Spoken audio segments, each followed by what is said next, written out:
Lucas 5, 33 a 39 diz assim: Disseram-lhe então eles: Por que jejuam muitas vezes os discípulos de João e fazem orações, como também os dos fariseus, mas os teus comem e bebem? E ele lhes disse: Podeis vós fazer jejuar os convidados das bodas enquanto o esposo está com eles? Dias virão, porém, em que o esposo lhes será tirado, e então naqueles dias jejuarão. E disse-lhes também uma parábola: Ninguém tira um pedaço de uma veste nova para o coser em veste velha, pois que romperá a nova, e o remendo não condiz com a veste velha.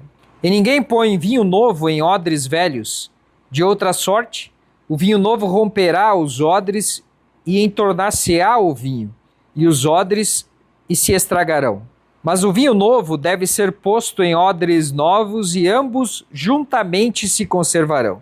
E ninguém, tendo bebido o velho, quer logo o novo, porque diz: melhor é o velho.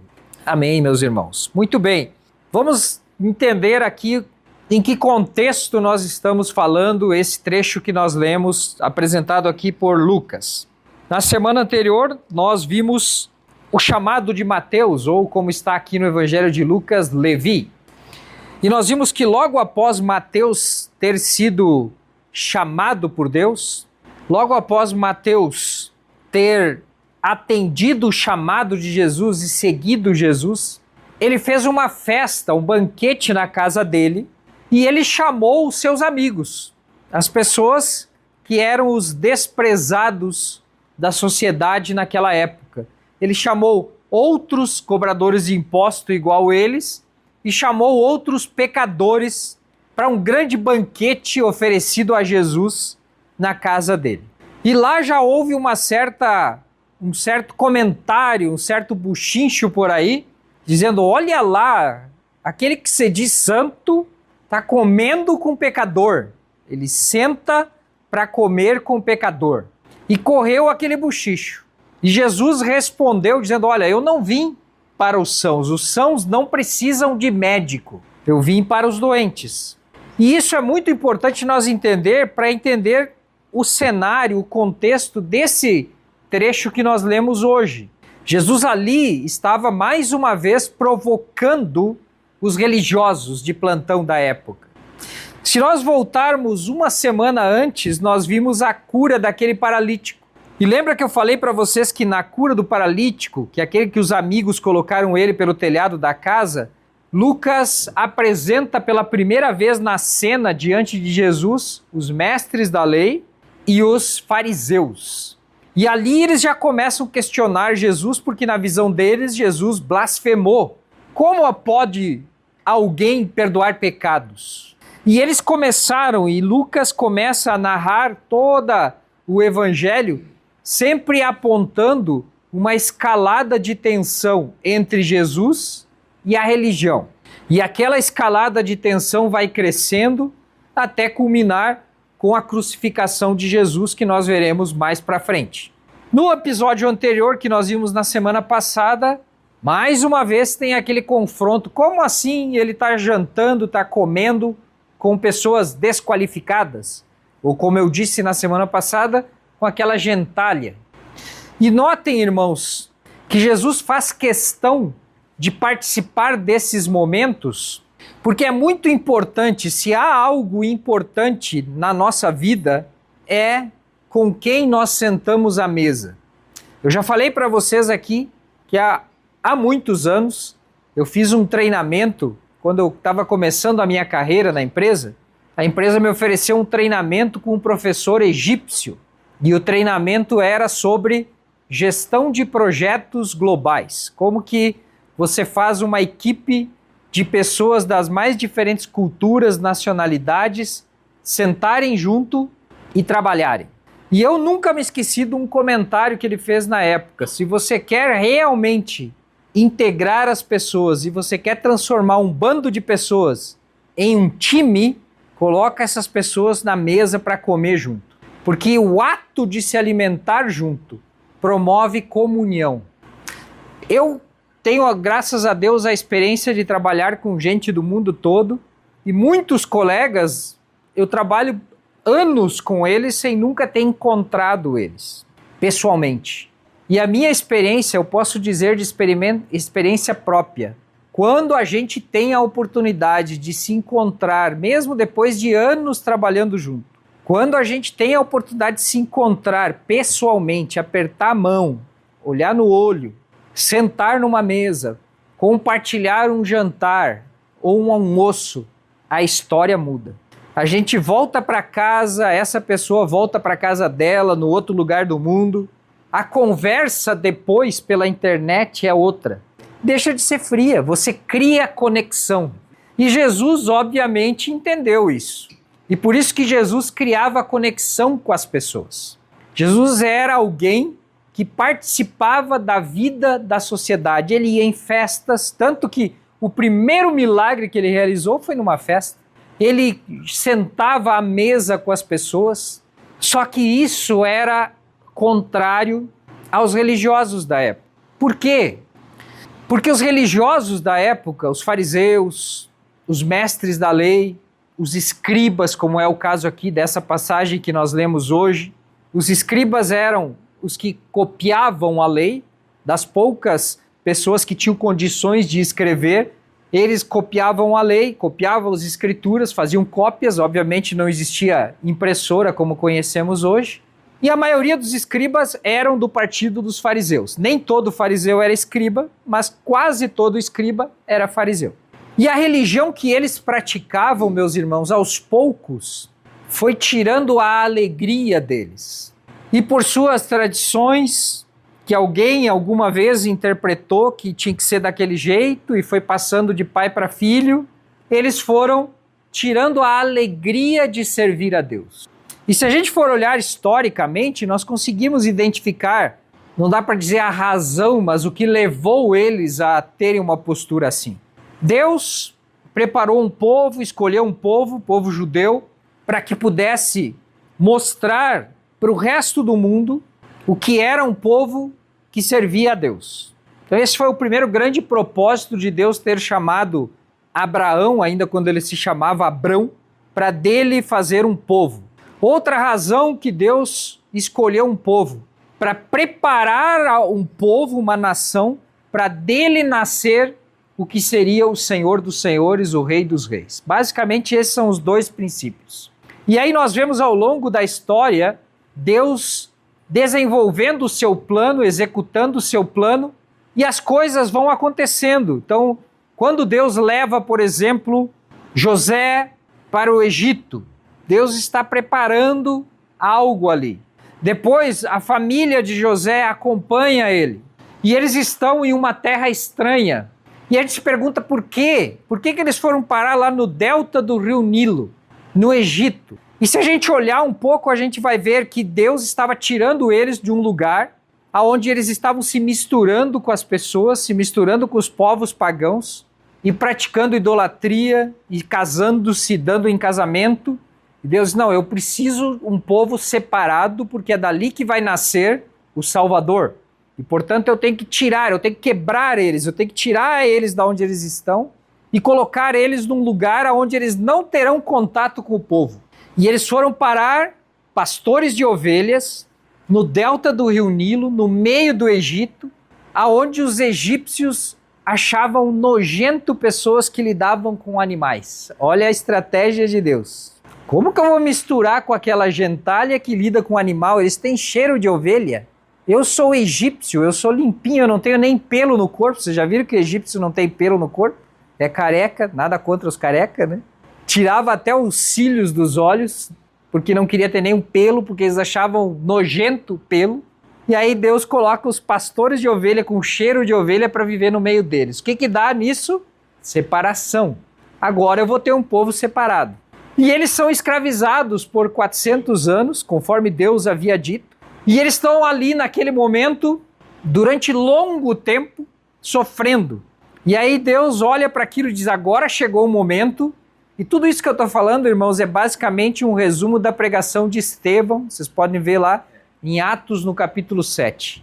Estevão que fez esse resumo, não sou eu.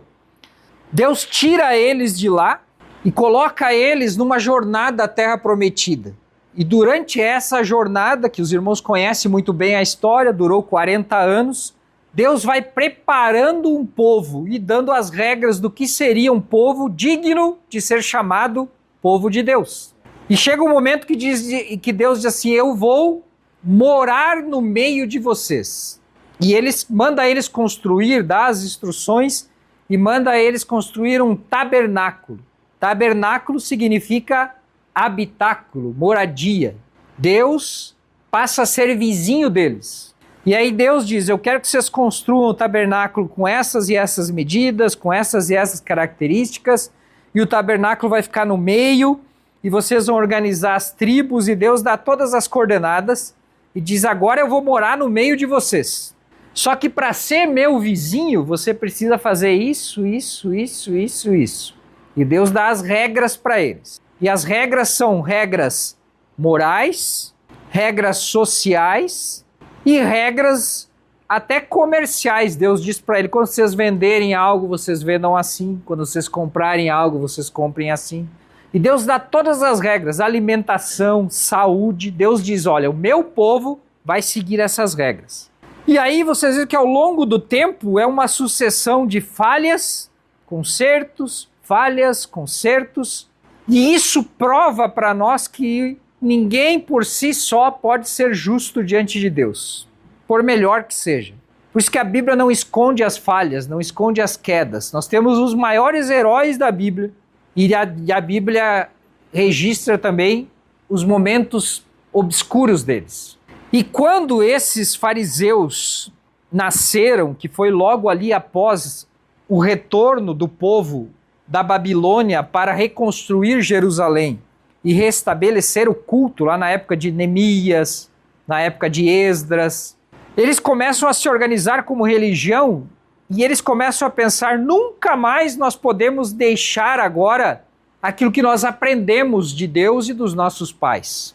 E nós temos que garantir que nós somos fiéis a Deus. Só que o problema disso é que quando você não coloca nesse cálculo a graça de Deus, você começa, e é automático, isso é da nossa natureza, você começa a querer resolver isso por conta própria. E você entra num pensamento e num raciocínio que diz assim: isso que Deus está me oferecendo é bom demais para ser verdade. E é lógico que se é bom demais para ser verdade, eu tenho que fazer algo para merecer isso. E só o que Deus me pediu não é suficiente, eu tenho que fazer mais. E aí eles começaram a transformar aquilo em basicamente o relacionamento deles com Deus virou uma lista que chegou a 600 e tantos itens, 623 se não me falha a memória, do que pode e o que não pode fazer. E o relacionamento deles com Deus virou uma lista de basicamente: eu estou fazendo isso, eu não estou fazendo aquilo, eu mereço, eu não mereço. E quando a gente fala aqui, o primeiro texto que nós lemos hoje, no versículo 33, mostra eles espantados e questionando os discípulos de Jesus, dizendo: olha, apareceu João Batista aí, e João Batista tem os seus discípulos, e os discípulos de João Batista e João Batista jejuam. Os fariseus também jejuam. E por que agora esse que é todo santo está aí participando de banquete, enchendo a barriga? Eu aprendi que na minha religião a gente tem que ser triste. E o fariseu se orgulhava de ser triste. Parece que quanto mais triste, mais santo. Carrancudo, bravo. E eles jejuavam, era uma norma da religião deles jejuar pelo menos 2 vezes por semana. Alguns exageravam e jejuavam 4 vezes por semana. Paulo, por exemplo, era um desses. Só que no dia do jejum, ele colocava a pior roupa que ele tinha, ele não se lavava, ele não ajeitava os cabelos, e ele andava pela rua de um jeito tão triste, para todo mundo saber que aquele dia ele estava jejuando. E isso alegrava o coração dele. A tristeza produzia alegria, porque era uma alegria assim dizendo: todo mundo está vendo o quão santo eu sou. Todo mundo está vendo que eu sofro para agradar a Deus. Lembram que Jesus traz esse tema muito claro quando ele faz uma comparação entre a oração de um fariseu e a oração de um publicano, de um cobrador de imposto, igual Mateus? E o fariseu está lá se orgulhando: Senhor, obrigado porque eu não sou igual esse pecador. Eu pago meu dízimo, eu faço isso, eu faço aquilo, eu jejuo 2 vezes por semana. Isso é o orgulho da religião. É achar que pode, de alguma forma, merecer a salvação. E aí, meus irmãos, Jesus dá uma orientação muito clara. Nós vamos chegar lá mais para frente. Jesus dá uma orientação muito clara, que ele fala assim: olha, quando vocês jejuarem, agora Jesus está falando para os discípulos dele, esqueçam o que os fariseus fazem. Eu estou dizendo, quando vocês jejuarem, vocês devem pentear o cabelo, devem lavar o rosto e devem colocar um sorriso nesse rosto. E ninguém precisa perceber e saber que vocês estão jejuando. Olha a diferença. Mas eles tinham aquela mentalidade, por isso eles foram cobrar. Eles acharam: pegamos aqui mais uma razão para a gente acusar esse sujeito aí. Ele é feliz? Como assim alguém pode ser feliz e servir a Deus ao mesmo tempo? Não bate essa história. Deus se alegra com a minha tristeza, porque Deus é santo. E eu tenho que tirar o couro de mim mesmo para merecer o amor de Deus. E aí vem esse aí, diz que é santo, e está aí se alegrando, ainda mais com o pecador. E aí olha o que Jesus responde para eles. Jesus diz assim: olha, a gente está vivendo uma festa aqui. E Jesus compara uma festa de casamento. E ele diz assim: qual é a razão de alguém jejuar numa festa de casamento? Não tem sentido. Você está numa festa de casamento para festejar, para se alegrar, para comer, para se divertir, para compartilhar da alegria dos noivos. E aí Jesus, pela primeira vez aqui, ele faz uma profecia de que isso não duraria para sempre. E ele diz: vai chegar um momento em que o noivo será tirado. Olha a expressão que ele usa. Ele não diz assim: o noivo vai sair, o noivo vai embora. O noivo será tirado. Ele já está ali falando sobre o destino, sobre a cruz, sobre a morte, sobre que ele seria preso, que ele seria condenado. Quando esse momento chegar de que o noivo for tirado, aí é hora de jejuar. Então Jesus nunca foi contra o jejum, tanto que ele já jejuou. Nós lemos algumas semanas anteriormente Jesus jejuando. Foi no deserto, jejuou por 40 dias. Jesus é a favor do jejum. Mas o que Jesus está dizendo com esse ensinamento é: tem hora para todas as coisas. E aí, parafraseando o sábio lá no Eclesiastes, tem hora para se alegrar, tem hora para chorar. E Jesus está dizendo aqui: agora é a hora de se alegrar. E aí Jesus aproveita essa oportunidade que deram para ele. Jesus não perdia a oportunidade. Jesus aproveita essa oportunidade que deram para ele dizer: eu vou ensinar então esse pessoal algumas coisinhas. E Jesus gostava de ensinar com parábolas, ou como hoje nós chamaríamos, com ilustrações. E aí lá no versículo de número 36, ele faz a primeira ilustração. E ele pega: olha, imagine a seguinte história. Existe uma roupa velha que tem um buraco nessa roupa velha.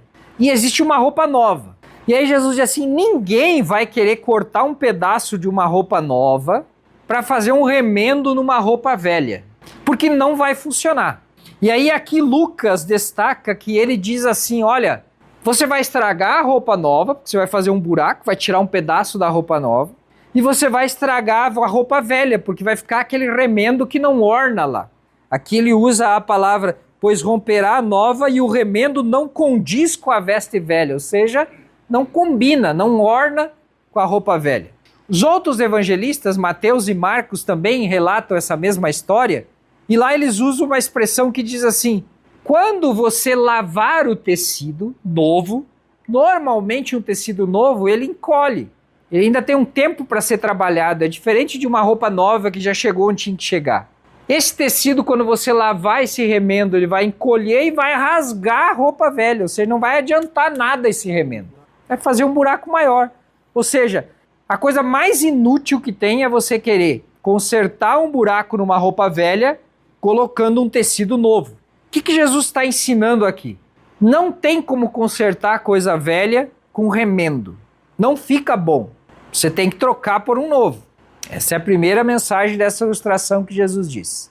Aí ele vai para a segunda ilustração. A segunda ilustração está lá no versículo 38. Disse, deixa eu dar uma outra ilustração para vocês. Talvez vocês não tenham tanta afinidade com roupa, então deixa eu contar outra história para vocês. Olha, você sabe que tem os odres. O que é o odre? O odre é um recipiente para armazenar vinho.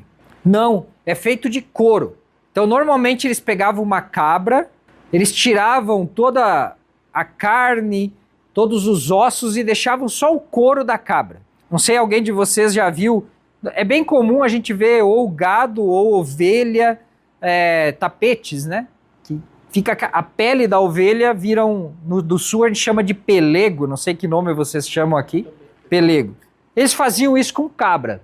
Eles pegavam, costuravam aquilo, normalmente aonde ficava a cabeça da cabra eles cortavam fora e ali ficava o gargalo ou a boca do recipiente. E o resto todo eles costuravam, obviamente o couro passava por um tratamento, e eles faziam, do lado de fora ficava a pele da cabra, e do lado de dentro a parte interna, aonde eles depositavam vinho. Só que como isso era um recipiente de couro, ele tinha a sua resistência. E o que Jesus está dizendo aqui, olha, você não pode pegar um vinho novo e depositar num recipiente desses velho. Por quê? E aí Jesus usa a expressão aqui, porque o vinho novo deve ser posto em odres novos. Então, peraí, deixa eu voltar. E ninguém põe vinho novo em odres velhos. De outra sorte, o vinho novo romperá os odres. Ué, mas por que o vinho vai romper o odre velho? Porque um vinho novo, ele ainda não fermentou.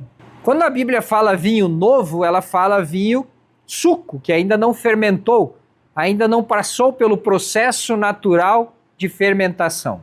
Quando o vinho fermenta, ele gera gases. Esses gases se expandem. Ao se expandir, o recipiente onde ele está sofre uma pressão e também precisa se expandir. Mas como que um recipiente de couro velho vai se expandir? Não consegue. Já se expandiu tudo que tinha que se expandir. E ele arrebenta. E aí Jesus diz aqui, ele romperá o odre velho. Então, para você ter sucesso, você precisa pegar um vinho novo e colocar num odre que nunca foi usado, um odre novo. Porque esse odre ele já está, primeiro, é novo, ele não se expandiu tudo que podia ainda, e ele é novo, ele é resistente. Então, o gás vai pressionar ele e ele vai ter a elasticidade para se expandir. Mais um exemplo que Jesus dá, ensinando a mesma verdade. Olha, remendo não existe. Remendo não dá certo. O que Jesus está ensinando para aqueles religiosos? Olha, eu não vim para remendar a religião de vocês. Eu vim para cumprir a lei. Ou seja, a lei termina em Jesus. Hebreus nos explica muito bem isso. Jesus cumpriu as exigências da lei. Tudo aquilo que Deus tinha dito lá, olha, se vocês quiserem ser meus vizinhos, e se vocês quiserem ser chamados de meu povo, vocês têm que fazer isso, isso, isso, isso, isso. Jesus cumpriu tudo isso. Quando Jesus cumpriu tudo isso, ele inaugura uma nova forma de agradar a Deus. Qual é essa nova forma? Em Cristo. Então, como que eu e você agradamos a Deus? Em Cristo. Por causa de Cristo, nós podemos agradar a Deus. Nós dependemos de Cristo para agradar a Deus. E esse novo momento, essa nova geração, ou como nós gostamos de dizer, essa nova dispensação, inaugurou algo novo. E o que Jesus está explicando ali é, eu não estou remendando uma religião. Então assim, olha, vocês, fariseus, precisam entender que o que eu estou propondo é algo novo, é algo diferente. E não se encaixa essa história de vocês querer colocar agora na nova dispensação coisas que fazem parte da roupa velha, coisas que fazem parte do odre velho. O que eu estou trazendo é uma roupa nova, o que eu estou trazendo é um vinho novo. Imagina essa mensagem agora ouvida por aqueles fariseus. Espera aí, não, o que ele está falando é chocante demais. Quer dizer que agora eu não preciso mais fazer os meus rituais, quer dizer que agora tudo que me ensinaram até hoje não vale nada, não se aproveita para nada. E é muito difícil a gente entender isso, porque a gente é apegado às nossas tradições. E aí Jesus completa no versículo 39. E ninguém, tendo bebido o velho, quer logo o novo, porque diz, melhor é o velho. Essa é a forma que Jesus diz o que eu acabei de dizer para vocês aqui. Olha, eu tenho a minha religião, eu tenho a minha tradição. Eu não sei por que eu faço isso, eu só sei que me ensinaram assim. E agora você vem me dizer que tem um novo jeito de agradar a Deus? Não, peraí, alguma coisa não bate. Eu já bebi do vinho velho e agora você acha que fácil assim eu vou querer experimentar esse vinho novo? Jesus está dizendo ali da dificuldade que nós temos de aceitar a simples verdade do Evangelho, que agora há uma nova forma de agradar a Deus. E dito isso, meus irmãos, cabe a nós refletir. Do que nós não estamos querendo abrir mão para deixar Deus agir na nossa vida? Ah, mas não, Deus, faz o que quer de mim. Deus, a minha vida é tua, mas deixa eu controlar. Eu entrego a minha vida para você, Senhor. Tu és o meu Deus, tu és o meu Senhor. Olha o peso dessa palavra. Tu és o meu Deus, tu és o meu Senhor. Senhor, o que é Senhor? É o dono, mas da minha vida cuido eu. Eu vou lá na igreja, eu tomo a ceia, eu sigo as regras para estar quite com Deus, para não estar devendo nada para Deus. Mas deixa que da minha vida eu tomo conta. É eu que digo o que eu vou fazer, o que eu vou deixar de fazer, aonde eu trabalho, aonde eu vivo, com quem eu falo, com quem eu sento na mesa para comer. Deus não tem nada a ver com isso. Não é assim que às vezes a gente faz? Ou às vezes a gente faz assim, Deus, eu tô com esse problema na minha vida, resolve ele para mim. Só que a gente quer que Deus resolva quando a gente quer e da forma que a gente quer. Deus, esse trabalho não dá para mim, aquele chefe está me perseguindo. Tira aquele chefe da minha vida. E daqui a pouco Deus não quer tirar aquele chefe da sua vida, Deus quer levar você para um outro trabalho. Ou quer que você abençoe a vida daquele chefe. Eu já contei aqui a história, quando eu mudei para minha casa, a que eu moro hoje, foi em 2018. Os primeiros meses, praticamente o primeiro ano, foram terríveis. Porque eu realizei um sonho que era morar naquela casa. Depois de muito esperar, se planejar, economizar, sonhar. Só que o meu vizinho era problema. E as primeiras experiências minhas vivendo naquela casa eram terríveis, porque eu não conseguia dormir, principalmente final de semana. O vizinho fazia festa. Chegou uma vez, ele fez 3 dias seguidos de festa, sem parar. Enquanto uns estavam dormindo, outros estavam festejando. Contratou uma banda de pagode para tocar ao vivo os 3 dias. E tinham mais de 40 pessoas na casa dele. E a janela do meu quarto ali, eu ouvi palavras que eu nem sabia que existiam. E eu naquela tensão, dizendo, Deus, mas esse é o meu sonho, eu queria vir aqui e agora? Que tentação é essa? Que prova? E aí eu comecei a orar de Deus, mata, esmaga, manda umas formigas tocar aquele homem de lá e Senhor, e isso e aquilo, e daquele jeito, e dormindo e mal dormindo, e orando de madrugada e jejuando, e Senhor, o que é isso? E que tentação é essa? De repente, eu lendo a Bíblia, orando, disse, mas peraí, será que eu não tenho que abençoar a vida dele? Que conversa é essa de orar para formiga invadir a casa do... Eu orei para formiga porque eu vi um testemunho de uma irmã aqui que tinha problema com a vizinha e ela orou e as formigas invadiram a casa da vizinha, né? Pastor Valdir lembra. E as formigas e a vizinha vazou. E eu me inspirei com aquilo e comecei a orar também para que as formigas entrassem na casa do homem. E não dava certo, parece que cada vez piorava a história. Aí quando eu mudei o meu coração e eu comecei a orar, Senhor, abençoa o meu vizinho. Senhor, assim como eu tive a oportunidade de conhecer o Teu Evangelho, dê a ele a oportunidade de conhecer o Teu Evangelho. Senhor, dê a ele paz, dê a ele alegria. Tira, Senhor, esse vazio do coração dele que faz ele fazer essas coisas. E eu comecei a abençoar a vida dele em oração. Olha, não deu, acho que 3 meses. Eu esqueci de mencionar, mas logo, acho que um mês antes de eu mudar para minha casa nova, ele tinha se separado da esposa. Então toda aquela algazarra que ele estava fazendo lá era meio que por causa disso, que ele tinha se separado da esposa. Então ele queria tirar todos os atrasados. Eu ali orando, abençoando a vida dele, não deu acho que 3 meses, ele se reatou com a esposa, se acertou. Só que aí ele tinha feito tanta coisa ali que ele ficou com vergonha e acabou mudando. Olha, Deus abençoou a vida dele porque ele reconstruiu o lar dele e Deus me abençoou porque ele mudou.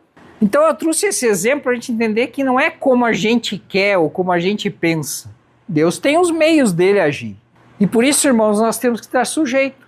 E outra coisa importante, nós temos que abrir mão para servir a Deus. Aqueles ali estavam criticando Jesus porque não abriam mão da sua religião. E nós temos que abrir mão do quê? O que será que Deus quer que a gente abra mão para Ele fazer o que Ele quer na nossa vida? E não é fácil. Não é fácil. Dói, choro, lágrima, ranger de dente, desgosto. Não é fácil a gente abrir mão de coisas. Mas Deus vai trabalhando na nossa vida e Ele vai mostrando a graça dEle. E quando vê aquilo que a gente nunca queria abrir mão, era a nossa vida, a gente vivia para aquilo, nem passa mais pela nossa cabeça. Deus troca o nosso coração. E a gente está vivendo a vontade de Deus sem perceber. E está feliz. E é assim que Deus faz. Amém, meus irmãos? Glória a Deus. Vamos colocar em pés. Querido Deus, em nome de Jesus Cristo, te agradeço, Pai, por esses irmãos que estão aqui. Obrigado pela tua palavra, Senhor. E abençoe, Senhor, a cada um. Que cada um possa entender, Senhor, nesta noite a sua mensagem. Ajude, Senhor, a sondar os nossos corações e ver o que nós precisamos abrir mão para viver, Senhor, a tua vontade plena na nossa vida. Ajude, Senhor, meu Deus, para que a gente possa ouvir o teu Espírito Santo. E abençoe, Senhor, os meus irmãos, dando uma noite de graça e paz, em nome de Jesus. Amém.